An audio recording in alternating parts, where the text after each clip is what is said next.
Good evening, Rabbi. Tonight marks the holiday of Tu B'Av coming in, and tomorrow as well it's going to be Tu B'Av. So if you saw my video that I posted on Sunday, you're going to see over there that we talked about the holiday of Tu B'Av. This video is from last year. So we talked about over there part of this element of the Tu B'Av. Now I want to finish off the other element as well, since we didn't get to finish it last year. So what we said over there was like this, that Tu B'Av, it says in Gemara, Masechet Tanit, Daf Lamed, it says over there that there was 5 good things that happened during the holiday of Tu B'Av, during that day, in history of Jewish people. So therefore they made it into a holiday. They felt that it was a good omen, it was a good sign, it was good mazal. So they made it into a holiday. So we discussed 3 of those things in the other lecture, the earlier lecture. You were there, but you can, if you listen to it, you'll see. Over there, we discussed that there was 3 things that happened. One is that the Jews that were in the desert, when Moshe Rabbeinu took them out, they stopped dying on Tu B'Av because they were all, the decree was, Kadosh Baruch Hu said to all of them, you're all going to die out. Nobody's going to go in to Eretz Israel. Only the ones who are born from you will go in, but you yourself will not go in. That's what they said, right? So what happened was that all those Jews in that generation died out, except 2 Jews who stayed alive. Who was that? Kalev ben Yefuneh and Yeshua ben Nun. Yeshua ben Nun was the one who took them in to Eretz Israel, and Kalev ben Yefuneh was the head of the tribe of Yehuda. So those are the 2 that went in. So what happened was that there was also 2 other things that we mentioned, good tidings that occurred. One of them also was the fact that during the war of Bar Kokhba, what happened was that at that time the Bet HaMikdash, the second Bet HaMikdash, was already destroyed. So the Romans wanted to wipe out the whole country, the whole Israel. So there was one city left over that was rebelling against the Romans. They didn't want to capitulate to the Romans. Who was that? Beitar, right? Beitar was at that time the only city that was left over. So what happened was that Beitar, they didn't want to capitulate to the Romans. So the Romans came in the end. It's a whole story. We talked about that. They destroyed the whole city and they wiped out everybody there, millions of people. It was like Holocaust, something unbelievable. So what happened was that they wouldn't let the bodies be buried because they wanted to punish them, to show this is what happens to people who rebel against us. So they left the bodies over there unburied for a long amount of time, and there was a stench coming out. So what happened was on Tu B'Av, they gave permission for the bodies to be buried. That was another good thing that happened during Tu B'Av. And then we also mentioned another event. If you look in the video, you'll see that there was also another event that we mentioned that happened also on Tu B'Av. So all these 3 events we covered pretty much, more or less. So I wanted to cover, there's also 2 more events, which we didn't get a chance to cover last year. So what are they? It says in Gemara, also, Masechet Tanit, Daf Lamed. Over there it says there was 2 other good things that happened on Tu B'Av. One of them was that the tribes were permitted to intermarry one with the other. So we'll have to explain to you what that is. Also, the other one, which is that the tribe of Binyamin was permitted to intermarry with the Jewish people, to take from them daughters or sons to intermarry with the other tribes. So we have to explain what this means, right? All this history. So number 1, as we said, the tribes were permitted to intermarry. So the story goes, in the Chumash, we find in Sefer Bamidbar, that the daughters of Tzelofchad, right? Tzelofchad was one of the Jews who was in the desert, and Tzelofchad, he passed away, he died. He had a certain sin that he did, he died for a sin. He broke Shabbat, that's what the rabbis say. He broke Shabbat, and he died because of that. And then what happened was that his daughters, he had 5 daughters left over, and he had no sons. So the question is now, when you have daughters and not sons, how does the work of the laws of inheritance work in the Jewish law? Halakha. It works that really the sons inherit and not the daughters, right? The daughters do get some kind of a living allowance. But in terms of inheritance, the sons get the inheritance and the daughters do not. But here, this was not possible because he had no sons. Tzelofchad. He only had daughters. So the question was now, came the daughters of Tzelofchad, 5, they were very wise women, these ladies, smart. That's what the Gemara says. They came to Moshe Rabbeinu and they asked him, they said, listen, we're daughters, he has no sons. So the question is, who's going to inherit his portion? What does that mean? that we're talking about when it comes to the wealth, of course they're going to get it because there was no sons. No question about that. When there's no sons, the daughters get it. But the issue is that what about the land they're supposed to get? There were every family that was in the desert that came out from Mitzrayim, they were supposed to get allotment of land in Eretz Israel. You know, not like you who's looking for an apartment over there, right? They got it for free. No charge. Right? So the question is, so the Slav Chad was supposed to get his allotment for his family as well, himself and his family, and also he was supposed to get. Now the daughters came and said, "Listen, are we going to get that land that our father was supposed to get because he died? If not, then who's going to get that land? What are you going to do with it?" That's what they asked Moshe Rabbeinu. So Moshe Rabbeinu didn't know the answer to that question. So what did he do? He went to Hashem. He was a prophet, right? So he went to Hashem and he asked him. Yeah. And what did Hashem say? He says, you know what? These daughters, they spoke correctly. Daughters of Tzalov. So what does that mean? That they're supposed to get that land that Tzalov was supposed to get. So they're going to get it. But there was a condition attached to that. You know what the condition is? The condition is that they cannot marry members of a different tribe. They can only marry members of their own tribe. What's the reason for that? Because each tribe got allotment of land, like a piece of land in Eretz Israel. So they were, Tzalov Chad and his daughters, they were from the tribe of Menashe. Right? So what happens is like this. If they now get that land, the daughters, and then they marry somebody from a different tribe, so what's going to be is that land eventually is going to go now to the husband's tribe. Why is that? Because the daughters are going to die, and then the sons will inherit the father and the mother, so they're going to get that, but they're from a different tribe. Because the tribe goes according to the father, not according to the mother. So this was the catch over here. The catch was that the land may be transferred over to a different tribe because they're going to have to marry men and then have children from a different tribe. So what happened was that therefore they made a condition, right? Moshe Rabbeinu with them. Condition was you have to marry only people from your own tribe. So this way, the sons that you'll have from them will get your land, but it's also from their tribe. So therefore, there won't be any transfer of land from one tribe to another. That they didn't want. They didn't want the intercommerce, right, of land between one tribe and another. They want each tribe to remain with their own land.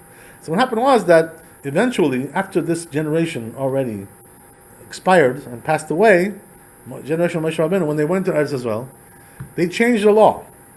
So what happened was that they made the law. The law was now, all of a sudden they said, now they can intermarry also with other tribes. So what does that mean? Even though the daughter may have some inheritance that she got from her father or something like that, nevertheless she can marry somebody from a different tribe. And then, the land will go to that person from a different tribe. That's okay. So that's also what happened on Tu B'Av, this whole thing. That's one of the things that occurred. So that's considered to be like good news, Why? Because you don't want to be limited, right? Or you can only marry from this tribe but not that tribe. You don't want that. You want to have choices. You want to have options, right? As it is, right, we have not much options because we can only marry Jewish women.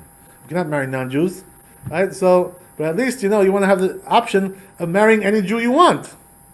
And not to be limited, right? To say, I can't marry this one because he's from a different tribe and my land is going to go over to the other tribe. So therefore, right, it was considered to be good news, good tidings. This is one of the things that occurred on Tu B'Av. There was also another one, which is even probably more important and monumental. We talked about this a little bit before, to give you some background, right? What happened over here? That there was a civil war in the Jewish people, right? And during the first temple era, a little bit before that, because the temple was built by Shlomo Melech, King Solomon, right? And the truth is that the Jews were already in Eretz Israel 400 years before that. When Yoshua ben Nun brought the Jews into Eretz Israel, this was 400 years before the temple was built, approximately. Right? So what happened was that once they came into the land of Israel, each one, as we said, right, got his own piece of land. So what happened was that Binyamin got their land, But then there came out to be a civil war. This civil war took place before the temple was built by Shlomo Melech. This was the period of the judges, of the Shoftim. So what happened was that the story goes. You may remember if I tell you the story, right? It's a little bit weird, a little bit freaky, this whole story. So how did it work? That what happened was that there was a certain man who had a certain woman. They were together, living together. This was not exactly a marriage. This was pilegesh. Pilegesh is like not a marriage. It's like something like you have like a concubine. It's like a girlfriend. Going steady with somebody, whatever, something like that. Not exactly a wife. In those days, they used to have this institution called pilegesh. So what happened was that this man had a pilegesh, and what happened was that they got into a squabble, they got into a fight. So she went back to her father's house, gaikza, ran off, right? You know how it is. So what happened was that he now went to her father-in-law's house to bring her back, Sheurigdas, to make up, kiss and make up, whatever. So what happened was that eventually they made up, and but now they had to go back home because this guy lives far away from their house. Probably like a good day's travel, right, or 2 days travel by foot. They were going by foot, So they had no BMWs, Mercedes, nothing, right? They didn't have those. So what happened was that on the way back, as they were traveling home, they decided to stop off to lodge in a certain city, And this name of the city was Geva. So this was like very close to Jerusalem, this city. We know where it is today. We know the location. Today probably it's included in Jerusalem. But anyway, what happens is that they went into the city, and the way it was in those days, it wasn't like Holiday Inn, or like, Hilton, like these big hotels. It wasn't like that. So what they had was they had like they were going to the town square, and somebody would like invite them in to lodge. Some family would invite them. They would see that they have no place to stay. So they would invite them, cut some kind of a deal, this, you pay for this, I pay for that, right? You spring for this, I spring for that, They make a deal, they come in, right, they stay there. So what happened was that nobody asked them to, to bring them, nobody brought them in. You know what I mean? So what happened was that eventually one person does bring them in. Like, very late at night already, like wee hours. So what happens is that when those dwellers of that town, Geva, who were from Binyamin, right, they saw that they were coming in there. So they, these guys were like, criminals, gangsters, There was a lot of gangsters over there. So what happened was that these gangsters come to the door, once they're in the house, they start knocking on the door. Joe, Joe, Joe, Joe, Joe, Joe, Joe. Huh? Who's it? Right? So it tells them, we saw you brought some guests in your house, huh? So he says, you know what? We want to take the guy, and have some, get to know him, if you know what I mean, Get to know him very well. Intimately. You know what they wanted, right? You understand? So the guy, goes to the door and tells them, no, please, this is my guest. I brought him into my house, Now what are you going to do? You're going to rape him and kill him? What are you going to do? Plunder him? You're going to rob him? What are you going to do? This poor guy. You're going to take his life? You're going to take his decency? What are you going to do? So they said, no, you better give it. You better give us, because otherwise, we'll get you. We'll take you. We'll destroy everything. We'll wipe you out. Rub you out, So what happened was that this guy, he realizes they're not going to give in. So what did they do? They said, you know what? We'll give you the lady, this guy's girlfriend, Pilegesh, concubine. We'll give you her, but don't touch this guy. What kind of morality is that? I don't exactly understand the morality there. But anyway, that's exactly what they did. They gave the lady instead of the man, and they agreed to that. So what did they do? They raped her all night, until the morning. And then, they dismantled her body, destroyed her, They killed her. So in the morning they come out, they open the door, and she's like on the pedestal over there, dead, without life. They killed her. So what happened was that at that point, this guy, the husband, gets really like incensed about this. So what does he do? He cuts up her body, into like 12 pieces. Can you imagine? He dissected her body. Why does he do that? Sounds crazy, no? So what happens is that he sends one piece to each tribe. There was 12 tribes. So he sends one limb of her body to each tribe. Can you imagine? You open up, you get a leg, you get an arm, you get it's crazy. A head, you get a head, You open it up, here's a head. This is what he did. But he sent also a letter with that. Not only the limb of the body, he sends a letter. He says, "This is what they did to my girlfriend, to my concubine. We have to do something about it. This was a heinous crime. This was a travesty of justice. This was something unbelievable." So what happened was that they mobilized. The Jews, once they got the word of this, what happened? They mobilized. They got together in a certain place. The place is called a Mitzpah. Mitzpah is like all the way in the north, somewhere, vacation town. So they got together over there, all the 12 tribes, and they make like a tribunal over there, some kind of like a, So what they said was, what we're gonna do? We're gonna judge this case. We're not gonna leave it like this. This crime has to be paid for. So what happened was that they sent letters to Binyamin, because they were the ones who perpetrated the crime.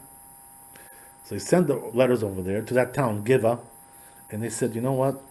Hand over these criminals to us. We want to punish them. They're going to be killed. They're going to be executed. Hand them over." So what do they do, right? Binyamin, they were like, these guys were like, tough. So what happened was that they answered them back, "No chance, we're not handing anybody over. Go jump in the lake. We're not handing anybody over. Forget about that. You can keep dreaming. Dream on." So what happens is that, wow, they say, it's unbelievable. They refused. So they sent again, right? Please hand it over, because if you don't, it's going to be a big trouble. We're going to have to do justice, So they refused again. Can you imagine? So what happens is, after they refused, they mobilized, they got the armies together, the whole, and they went to war against them. It was a civil war, the Confederates, they're talking about that now, right? The statues, whatever, all these things. This Confederate general. So what happened was that there was a civil war.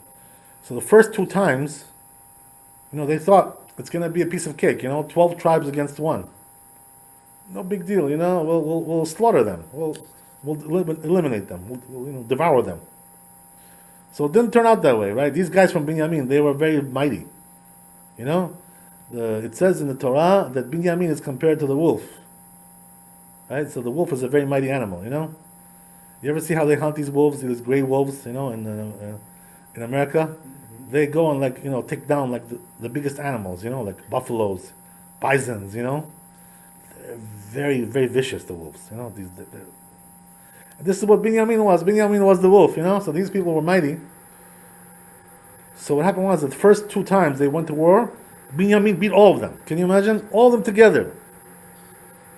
This was unbelievable, So in the end, they realized, that something was wrong with the way they were dealing with this, whatever. In the end, they beat them. The third battle, they found a way to beat them. It's a whole story. I don't want to get into it. It's not our discussion, but anyway, the point is like this, right? Now that they beat them, but they really beat them bad, because the first two battles, they killed thousands of people, Binyamin. So what happened was that now they killed off all of Binyamin. They only left a very little amount of dwellers of Binyamin left over. Who are they? We're talking about 600 men and 200 women. Mm-hmm. That's it. That's all was left over. Everybody else was slaughtered. Can you imagine? Slaughtered! With a sword. So what happened was that because of that, they almost wiped out the whole tribe, you know? And this is very dangerous. Why? Because they say that the existence of the world depends on the existence of the tribes. If you don't have all the tribes, the world cannot exist like that. So they had mercy, you know, in the end, and they left them over because they said, we can't wipe out the whole tribe. We can't do that. So what happened was that at that time, they made an oath, you know, like because of this terrible crime that they committed, all the Jews got together, as we said, right, in that place. And when they got together over there, they also made an oath. You know what the oath was? That none of us will give our daughters to marry anybody from Binyamin, you know? There's not going to be any intermarriage between us. That's it, you know? We're going to excommunicate them. That's what they did. They swore. Everybody who was there swore that they would not intermarry with them. So what happened was that because of this problem, because of this issue, now what happened? There were 600 boys left over from Binyamin. But what they said was, you know what? We have to let these kids, 600 boys, to get married, you know, so they can, you know, multiply and build the tribe back up again. Otherwise, they're going to get wiped out, you know, extinction, you know, God forbid. So what happened was that they decided, you know, we have to give all of them wives, so this way, you know, they can all get married and have children. So what happened was that they found there was only 200 girls left from Binyamin. So they were lacking 400 because there were 600 boys. So what are we going to do, right? They had to find a solution. So the problem was that because they swore they weren't going to give their daughters to Binyamin, you understand? They were not able to do that. So what do we do now? There's only 200 girls left over from them. So, you know, the Jewish mind, right, very creative, you know, they may have found some creative solution. What's the solution? So they said, you know what, we'll do it this way. First of all, you know, they said, let's make an investigation. Is there any people who didn't come to that meeting that we had over there in the north, in Mitzpah, that maybe they didn't swear not to give their daughters to Binyamin, and they can give, you know, because they weren't a part of that. So they found out that there was one town which was called Yavesh Gilad, which was in the Transjordan, in the eastern bank. So they didn't come, they didn't show up. So what they did was that those daughters, first of all, they punished them. Why? Because they didn't come, you know, because they were supposed to come. This was this was not optional, you know, to show up over there. This was the obligation. So first of all, they punished them. They wiped out the town. They left over 200 girls, you know. So they said, let's give those 200 girls to Binyamin, because they didn't swear about not giving their daughters to Binyamin. They weren't there. There was still 200 lacking, you know. They got 400 down. They needed 200 more. So what did they do to make up the lack? They said, you know what we're going to do now? Now, what we'll do is we'll take 200 girls. So now we're going to get to the point, right? The point over here is, the punchline over here is like this. It says in the Gemara, Masechet Ta'anit, that on Tu B'Av, this holiday that we have today, tomorrow, that one of the things that they used to do is that they would go to the vineyards, the girls, you know, the virgin girls, you know, the single girls, you know, they would go and dance in the vineyards. Go around in circles, you know, like this, like Jewish style, you know. So what happened was that in the custom was the boys would come over there and see, you know, if they see a girl that they like, you know. So what they would do is they would go to the parents and say, you know, oh, I saw your daughter dancing over there. So, you know, you know, let's get married, you know. So that's the way they would do it. But the problem was over here that if they would do it this way, they can't agree to that because they swore not to give to Binyamin. This was the problem. So therefore, you know, they said, let those boys from Binyamin not ask the parents, you know. Let's go straight to the source. What does that mean? Just take the girl and run, you know, not against her will. You cannot take against her will. You cannot rape a woman like that, you know. But the way you ask her, you know, do you want to go with me? Let's go. Your parents, forget about your parents, right? leave them by themselves. Moitatzes, you know, like this, you know. So you know, this in Georgia, they used to have these games they used to play. You know what I'm talking about, right? So So that's the way it was. So that's exactly what they did. They went over there, 200 of them who were left over with no girls, and they just went and grabbed, each one grabbed a girl, went, went home. So what happened was that it worked out well, this whole thing. They got a girl for everybody. But one of the interesting things was that, it says in the Zohar Kadosh, who was one of these people from Binyamin who was left over from the ones that were killed and went over there to get a girl, to catch a girl over there when they were dancing. You know who it was? One of them was Shaul HaMelech, right? King Shaul. He was one of them. So what happened was that Shaul, they say, something really funny. They say he was a shy boy, It says in the Gemara, he was very shy. So because of that, he was afraid to go up to the girl, You want to dance? You want to dance? You want to he was shy to do it for that. So what he did was, he was just like standing there, like a pole, like a telephone pole, just standing there, like okay, too shy to go up to her, So it turns out, right, this girl was like more courageous than her, than him, So she went up to him and she took him, So anyway, they got together in the end. That's the idea, right? So what happened was that Shaul got hooked up over there. That's where he found his wife. So this is one of the interesting stories which are portrayed about Tu B'Av, that this was a holiday like that. They used to dance in the vineyards, the girls. It was like a matchmaking day, Machan. So, but now I'll tell you an interesting question, right? Which going a little bit deeper into this whole thing. It says in the Midrash something very interesting regarding this, right? A couple of things it says, I want to tell you.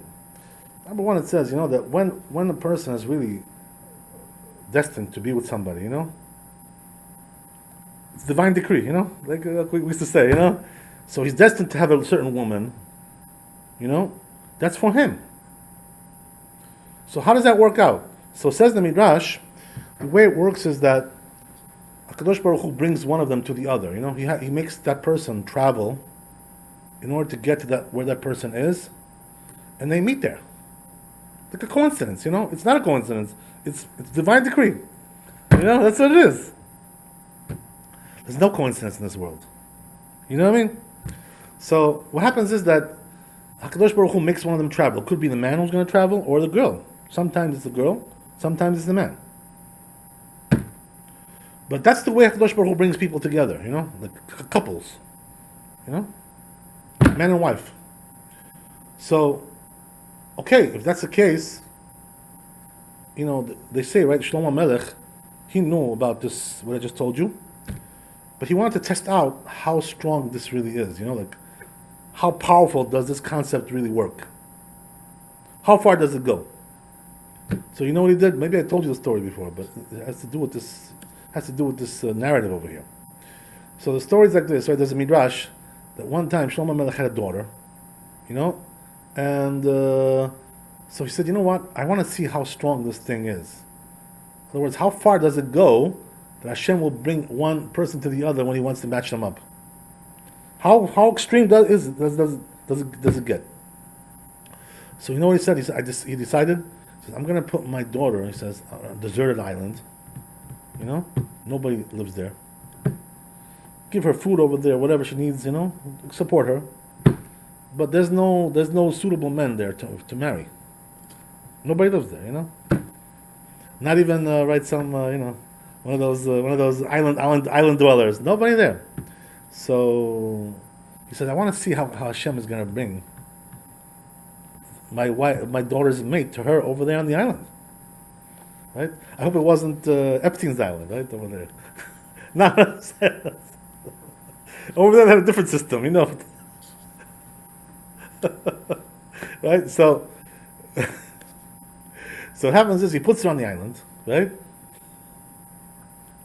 So he puts her on the island, and he's waiting to see what's going to happen. Like how is Hashem going to bring the match to this girl? So what happens is that one guy was walking, let's say, on the street. It says in the Midrash, And all of a sudden, it's like he falls asleep. Sits somewhere, sits down, chazina, fall asleep, chazina. So all of a sudden, comes a big bird, like some kind of a stork, some kind of big bird, and takes him over to the island. Can you imagine where that girl is, his daughter? And they met over there. So he said, wow, now I see how far it really goes. HaKadosh Baruch Hu can even take somebody to a deserted island to find his match. It's unbelievable. That's how far divine intervention is, Right? Divine providence is very strong, very powerful.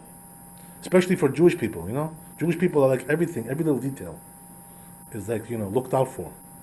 Nothing is an accident, there's no accidents, right? There's no coincidence, nothing is coincidence. So what happens is, right, that we see from there that it's very strong, this concept. So if that's the case, then why do they need to make this dancing party, on Tu B'Av? There was 2 days out of the year they used to do it. Tu B'Av and Yom Kippur. Well, Yom Kippur they also did it. Can you imagine? People dancing on Yom Kippur and finding their shidduch, finding their mate. On Yom Kippur they used to do it.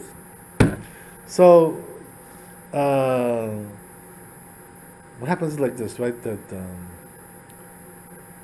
question is asked. You have to ask this question, obviously. What do we need these dancing parties for? If HaKadosh Baruch Hu brings everybody to their mate, so let's just rely on that. Eventually, my mate will come to me, or I'll go to her, and that's it. So what do I need the dance party? What do I need this dance party for? What is it for? Who needs it? So, if you really want to get into a little bit deeper into this whole thing, you have to look in the Zohar Kadosh. Zohar Kadosh talks about very deep things about these things. What does that mean? That what I just described to you now, that Kadosh Baruch Hu brings people together, and it's like, this predestined kind of matchmaking. This is for the usual, the average guy, the usual guy. But there are people who were sinners in their former lifetime, in their former Gilgul, right? In their former reincarnation. And what happens is, the Zohar Kadosh says, those people, their mate doesn't come with them to this world. They come without a mate. Their mate stays up there. Why is that? What's the reason why? Because that mate didn't really do the sin that he did. So she doesn't really deserve to come with him to fix his problem. She doesn't deserve that. So therefore, there are many people who sinned in their former lifetime, and they're coming to this world without a mate. They have no mate. They have no predestined mate. So what do you do with a guy like that? You know what I mean? What's the solution? How do you live? You can't get married, what? What do you do? So it says in Zohar Kadosh, what do you do? I'll tell you what you do. You have to grab somebody. What does that mean, grab? Nab. Like kidnap, we're talking about abducting somebody. What does that mean? As we said, right, nobody can take somebody against their will. I'm not talking about that. We're not one of these, nomad, some kind of, Neanderthal people, crazy people. We're not like that. So what that means is that it's really, this person is not destined for you, this lady. She's destined for somebody else. But you have to grab her before that guy grabs her. So how does that work? How can you grab her before? So they say, right, in the Zohar Kadosh, there's several ways that this can happen. One is that a person prays very much, he prays a lot, very intensely. So if that prayer that he says regarding a girl that he likes, a certain girl, that can cause him to take somebody else's mate. So then what about the other guy, right? What's his sin? Why does he have to be the victim to lose his mate? So the answer is? The answer is because this guy's not ready to take this girl. He lost his way somewhere. Became a bum, became a loser. Doesn't want to get married, wants to be a bachelor all his life, wants to go to the underground, go to this limelight, he wants to go over there. He doesn't want to get married. So because of that, because he's not ready to get married, so they say, "Oh, you're not ready, huh? You know what? We'll give your match to somebody else until you improve yourself, until you get your straightened out." So what happens is that person is grabbing somebody else's wife. That's what he's really doing. Even though she's not married yet, but she's destined to be somebody else's wife. You understand? So now, right, we see that this is very, very deep, what's going on over here. You know what I mean? I'll tell you why. Because it seems to be exactly what was going on with these dance parties over there, you know, Tu B'Av, they used to have. What does that mean? As we said, right, really a person doesn't need that.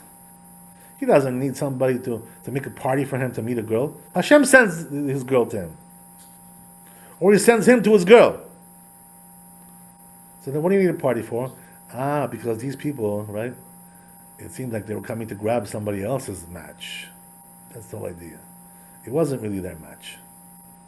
So now we see why they had to come and grab. And this was exactly the point, you understand?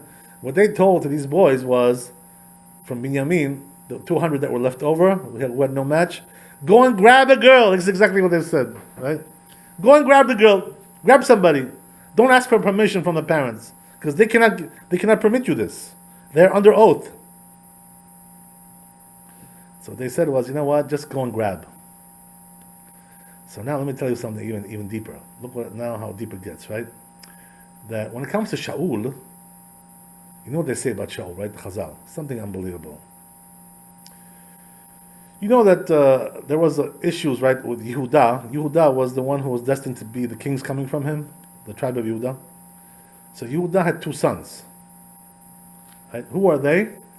Er and Onan. So Er and Onan, they died. Why did they die? What's the reason why they died? You know why? Because they spilled their seed on the ground. So Kadosh Baruch Hu killed them. Instead of coming into their wife, they spilled their seed on the ground. So Kadosh Baruch Hu killed them for that sin, you know, for wasting seed. So what happened was that because he killed them for that sin, they had to now come back, Er and Onan, you know, in the reincarnation, to fix their sin.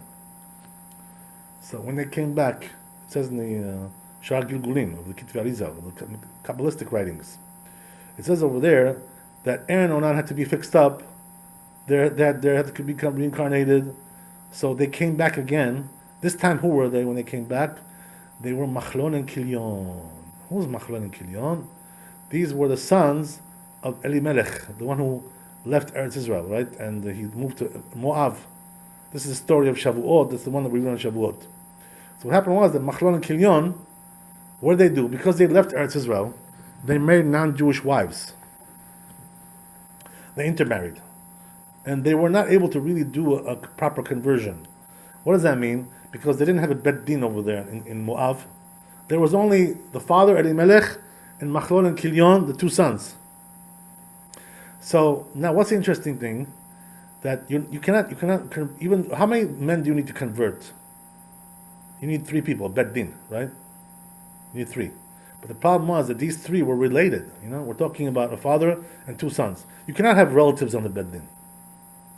So therefore, since you cannot have relatives on the Bet Din, this is the reason why that the conversion that they did with these 2 girls, who were that, Ruth and Orpah, they converted them. It wasn't really valid at that time, the conversion. It was like quasi-valid, because there is an opinion actually which validates this kind of conversion, but the halakha is not like that. There is an opinion in Tosfot that validates it. So what happened was that the conversion was not valid, because they were living with goyim. You know, like our friend, like I told you about our friend, right?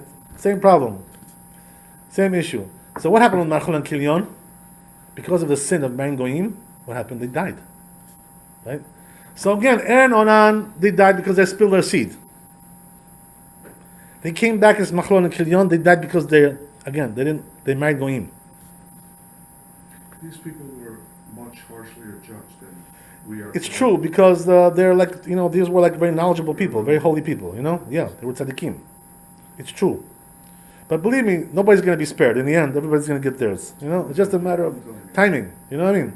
So now, what I tell you is like this. Look at this, how it happened. So, Machlon and Kilion died. And then what happened was that, again, they had to come back again, because they didn't rectify their sins. You know, so that anytime you don't rectify, you have to come back. Unless you had too many chances already, right? You already lost, disqualified. You know. So what happened was that they came back again. So what happened was that they had two wives, Ruth and Orpah. So Ruth went back with Naomi, and she really converted this time. You know, she went back after they died. She went back. She did a real conversion. So she fixed up. Who was she married to? She was married to Machlon. Right. So what happened was that she married Boaz. You know, she married Boaz, and Boaz had a child with her, and came back the soul of Machlon. That's what happens, right? When you do like a levirate marriage like this, the soul comes back. So what happened was that the son of Machlon came back, and it was rectified. But Kilion, his wife Orpah, she decided not to convert. She went back to be a goy. She didn't want to convert in the end. So what happened was that he got left without any rectification. He wasn't able to come back into the world. You know, this is what you have to do. So what happened was that now these two came back again to rectify these sins. So this time, who they come as? This is the very heavy thing over here, right? Mm-hmm. That they came back as Machlon came back as who? As David. Uh-huh. David HaMelech, you know? And Kilion came back as Shaul HaMelech. So what happened was that now the whole story is very, very vividly explained. I'll explain to you what that means. That the story is like this, right? That Shaul was chasing after David. He was jealous of him because he wanted to kill him. Why? Because he knew that David was better than him as a king, you know? Superior as a king. So because of that, he was jealous, he wanted to kill him. So now it's very clear, right? What happened was that David and Shaul, David was Machlon, and Shaul was Kilion. Now these two words, by the way, in Hebrew, what do they mean? Right? Machlon, it means mechila. What does that mean? Forgiveness. He was forgiven. Why? Because Ruth, his wife, converted, and she had a child, so he was able to come back to the world. But Kilion, the word Kilion in Hebrew means destruction. You know, he was obliterated. So what happened was that he had no place to come back because his wife didn't convert. You understand? So what happened was that he came back as Shaul. So what happened was that Shaul, when he sinned, he did a couple of sins when he was a king. Because of the punishment, HaKadosh Baruch Hu, how did he punish him from his sins? He brought back the soul of Kilion and put it inside of him. You know, so this was a bad soul because he wasn't rectified. So it was like causing him like very, you know, huge distress. You know, stress of it. You know, I'm in stress. You know, he was in stress. So what happened? They said, right, the only way that we can maybe, you know, like fix your problem in stress. You know?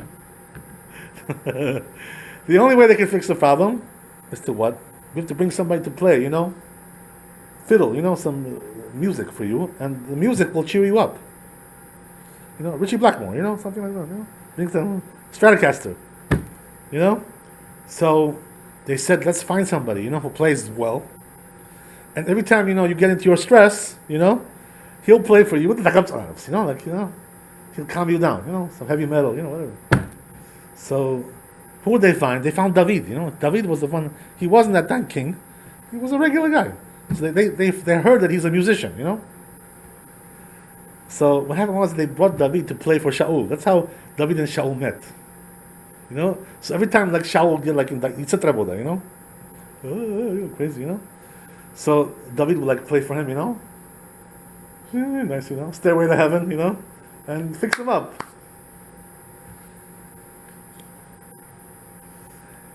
So this went on for a while, but the problem was that then David, you know, became like a general, and he started to become more successful than Shaul.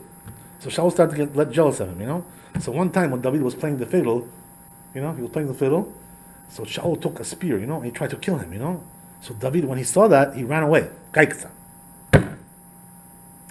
So why was Shaul all of a sudden, like, you know, had this strange behavior like this?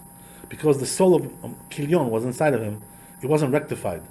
But David was the soul of Machlon, so David was rectified. So he was jealous of him because, you know, it's like somebody who's messed up, you know. He's jealous of the one who's doing well. You know what I mean? He's looking at him with those Google eyes, you know. Oh, this guy's got everything, I got nothing. So what happened was that Shaul, was the Gilgul of Kilion, and David was the Gilgul of Machlon. This is exactly what happened. So what happened in the end? In the end, Shaul had to die, because of his sins. This time the sin was that he didn't behave properly as a king. He did some sins over there. Don't want to get into it now. It's not important to discuss that. It's a different discussion. But the point is that the Zohar Kadosh says that's exactly what we're saying. Look what we're saying now, right? That Shaul was one of those boys who had to go grab a girl over there in that dance party, right over there in Tu B'Av. So you know what it is, right? He needed that. You know why? Because he came. He was the reincarnation of Kilion. So he came as a reincarnation of a sinner. So his soulmate did not come with him. So therefore, he had to grab somebody. In the end, she wound up grabbing him because he was shy. He was bashful. Stiff. He was stiff. Right. So that's exactly what happened. So now we got the whole story. You know how it all fits in very well. But Shaul had to grab a girl like that, So in the end, it all turned out bad. He died, and his sons died in the war. There was a war. They died. They died, and everything turned out to be tragic because of that. It says something very amazing about in the Zohar Kadosh regarding these things. Some very amazing things. But the point is like this, right? That a person who feels it's something very practical. If a person feels that he doesn't find his soulmate in this world, that means he has to grab somebody else's. So this is not such a good thing. That somebody else didn't mate. Exactly. Yeah. He's not ready. He's not ready to mate. So what happens is though that there's a downside to that. There's a few downsides to this. Grabbing somebody else's chick, somebody else's girl. This is not exactly the best thing. So it says Zohar Kadosh, there's several reasons for that.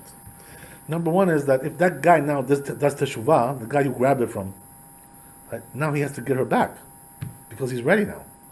So sometimes what they do is they kill him, this guy who's married to her, in order that she should go now to this guy. Because he's blocking him from getting his wife. So sometimes he has to die because of that, or get divorced.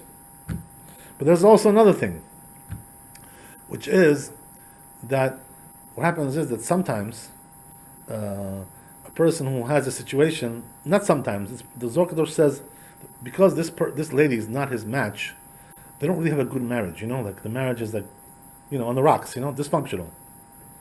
Because they're not really soulmates. They're not meant for each other. So because of that, this causes damage to another issue. You know what it is?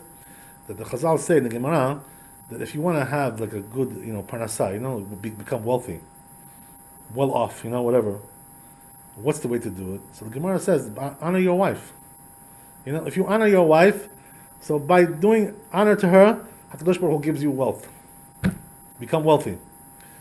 But what happens is, it says Zohar Kadosh, that when you're living with somebody who's not your wife, you can't really honor her. Why? Because you can't get along with her.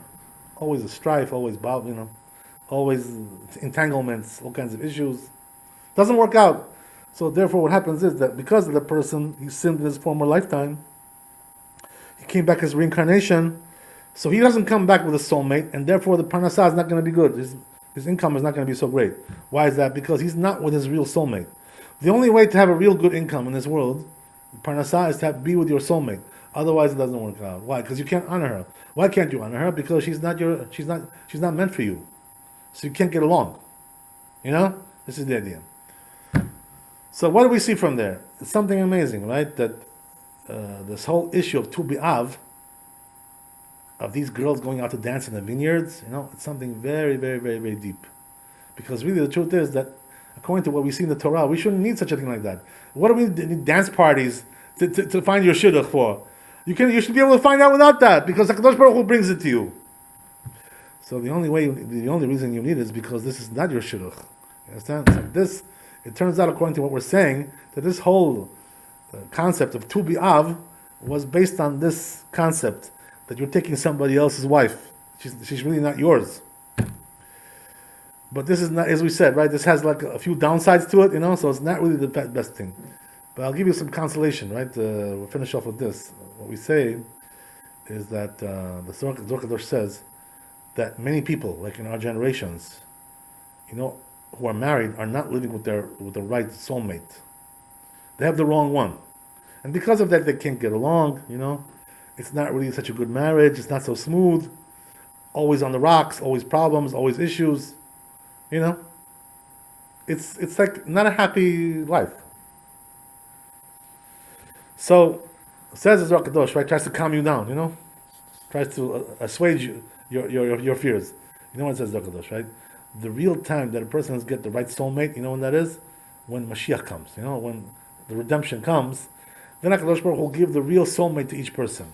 So this way he'll live a happy and good life, Then, as Yashir Moshe, let's talk Pino. Then we will be laughing, we'll be happy, we'll be wealthy, we'll be well off, everything will be good. When is that? When you get your real soulmate. But a person who's not living with a soulmate, it's really not so good. But nevertheless, even though it's not the best thing, but this is also a certain kindness that HaKadosh Baruch Hu does for us. You know why? Because by way of marrying this lady who's not your soulmate, it's the only way you can have children, which is a very important mitzvah. If it wasn't for that, you couldn't have children at all. So this is at least you have a consolation. You have children, and by way of these children also, you'll come back again and then do more rectification. With another reincarnation, with another Gilgul. This is the way it is, and it's like HaKadosh Baruch Hu fixes up people step by step. Sometimes a person is not zocheh to fix himself right away in one shot, so he gets several chances. Also, another thing, which is very amazing, what the Zohar Kadosh says, is that basically, right, on a basic level, how many Gilgulim does a person get in this world to fix his problems, right? He gets 4 chances, basically. He could also get more if he already started to fix himself. How do we know what number we are? That's a good question. We really don't know, but interesting is like this, right? It says in the Zohar Kadosh that each time that a person comes, he comes in a different way, right? The first time he comes with a mazal, his mazal, his fortune is like of a lion, which is like the best, successful, very, person who has lots of success. Then he comes as a shore, as an ox, which is a little bit less, and then right after that, he comes as in the end he comes as an eagle. That's the last one. The third one I don't recall. I think I'll recall before we finish. But the point is, each time it goes down, it gets downgraded. And this is exactly what happened with Machlon and Kilion, right? Machlon, he was able to fix himself, so he stayed with the tribe of Yehuda. So it says in Zohar Kadosh, there's one difference between the other tribes and tribe of Yehuda. You know what it is? In the tribe of Yehuda is called a lion, right? So what does that mean? That their unique quality of Yehuda is they're all lions. Each one of them has the mazal of a lion. Not so with the other tribes. Some of them do and some of them don't, depending on the situation, depending on what time he was born, on what day he was born, what hour he was born, all kinds of things like this. There's all kinds of variables. But when it comes to the Yehuda, it says in Zohar Kadosh, right? Every one of them is a lion. Mazal of a lion. So this is exactly what happened, right over here. That Kilion, because he sinned and he wasn't able to rectify himself, he was from the tribe of Yehuda. But this time he came back as Xiao. Xiao was not from Yehuda. He was from Binyamin. Right? So he was downgraded a little bit because of the fact that he sinned. So he couldn't come back as a lion anymore. This is the idea, So each time that a person comes back, he gets downgraded a little bit. That's the way it works. That's the idea. So there's so many secrets that there are in this world, how the world functions. It's really unbelievable. In the end, HaKadosh Baruch Hu, will do his best to rectify all of us, the best that he can, according to our, if he can break our stubbornness, and stubborn, stiff-necked nature that we have. So HaKadosh Baruch Hu should give us a good holiday, a good redemption, a good following year, a good new year. We should be elevated and go up and get the proper shidduch, the proper soulmate, find the proper the soulmate, and then by way of that also to find a good life and happiness and health and wealth and all the good things. Amen, amen. Chazak u'baruch.